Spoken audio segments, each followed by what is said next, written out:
สวัสดีเจ้าคลิปนี้มาตามคำเรียกร้องนะเจ้ากับพอดีมีคนไปตั้งกระทู้ในพันทิปนะเจ้าคือจ่วยแปรกำภาคเหนือเป็นภาษากลางเนาะอีแม่ก็เลยจะมาแปลโดยทั้งหมดมี50 กำแต่บอกก่อนว่าภาษาเหนือที่อีแม่แปลจะเป็นภาษาที่อีแม่ใจตั้งแต่น้อยๆเลยเป็นสำเนียงของคนเมืองแปรนะเจ้ามีกำได้พองไปฟังเลยนะเจ้าส้มปากก็คือเตี้ยวปากพอมันเตอะดูมันเถอะฟังไปไหนรีบไปไหนบอกหมอกกำเตอะเป็นคำที่แบบท้าทายเอากอเอาไหมเอากะเอาสิลาบเข็ดโคเป็นคำอุทานนะคะคือตกใจเหมือนโหข้าใจรีบหน่อยรอกำรอแป๊บซื้อจิ้นมาลาบซื้อเนื้อมาลาบลุต้องท้องเสียเจ็บหัวปวดหัวเป็นเมื่อยไม่สบายยะการทำงานดักแซบเงียบกิบปะเลอปะเต๋อเยอะแยะมากมายเหมาะกำนี่นะเจ้าถ้าใจกับอาหารก็คือเหมือนกับล้ำอร่อยเนาะแต่ถ้าอู้ถึงความเหมาะสมก็คือเหมาะสมเนาะสึงตึงกำนี่จะคล้ายๆกับคำว่าเหงานะเจ้าแกนจะห้องว่าจะได้ดีแกนในความหมายของอีแม่ก็คือมันเหมือนกับว่าเนี่ยอย่างบ่ขึ้นเนาะมันแกน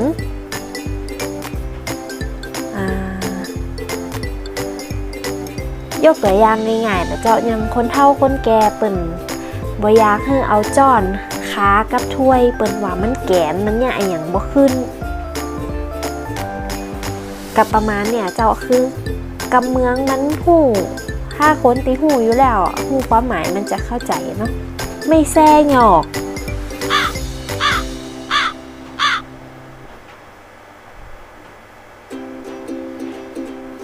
ไม่แซ่คือไม่ตีเอาเคียนนะเจ้าหยอกก็คือตีเมื่อละเด้อกลับแล้วนะบะเฮ้ยเป็นคำอุทานอาจจะแปลได้ให้เข้าใจกว่านี้นะเจ้าบะเฮ้ยหรือว่าซิงประมาณนี้นะเจ้าจมหยังบ่นอะไรปากหนักพูดมากก่ายเซ็งจะเอาใดจะเอาแบบไหนพอนี่ดูนี่ไปกอไปไหมไปตัวกะไปด้วยกัน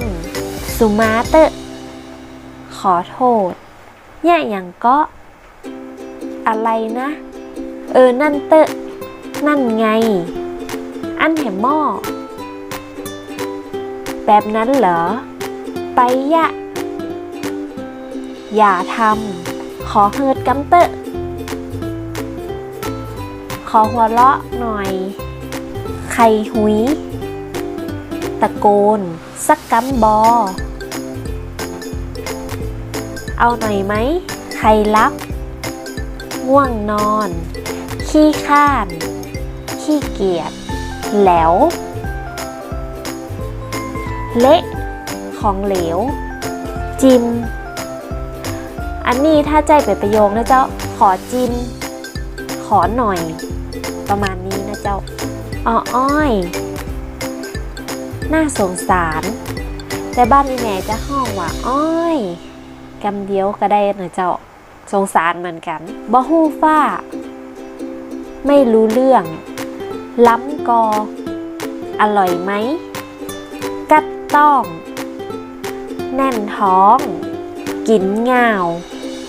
กินเยอะมากแปลแบบตรงตัวก็กินแบบโง่ๆนะป่อคิงกาพ่อเธอเหรอ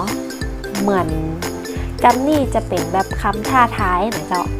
เป็นคำที่บ่ค่อยสุภาพต่อใดป่อคิงกา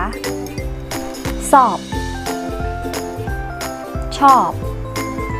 อันนี้คือทั้งหมด50คำนะเจ้าอาจจะแปลถูกผ่องบ่ถูกผ่องนะเจ้าเพราะว่าบางครั้งภาษาเหนือก็แปลเป็นภาษากลางคือแปลลำบากนิดนึงนะเจ้าคู่ความหมายคู่ลักษณะแต่มาออกมาเป็นกำบ่ได้นะเจ้าใครมีกำไหนจะให้อีเมลแปลก็คอมเมนต์ตั้งหลุมนี่หรือในแฟนเพจก็ได้นะเจ้าแล้วเดี๋ยวอีเมลจะมาย่าคลิปตอบฝากกดไลค์กดแชร์กดติดตามกดกระดิ่งจะได้บ่พลาดคลิปใหม่ๆนะเจ้าคลิปนี้ไปแล้วเจ้าบ๊ายบาย